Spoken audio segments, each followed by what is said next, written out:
No attachments. You can't be caught up in this world. Be in this world, but not of this world. If you were Joseph, hold it. You know how much glory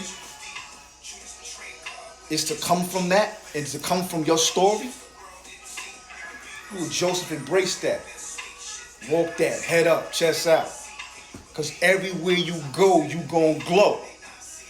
Jail, streets, synagogues, theaters, stadiums, cathedrals, condominiums, mansions, villas, bungalows. You understand? A hammock. You could be in a hammock and still be godly. And that's the real. Peace.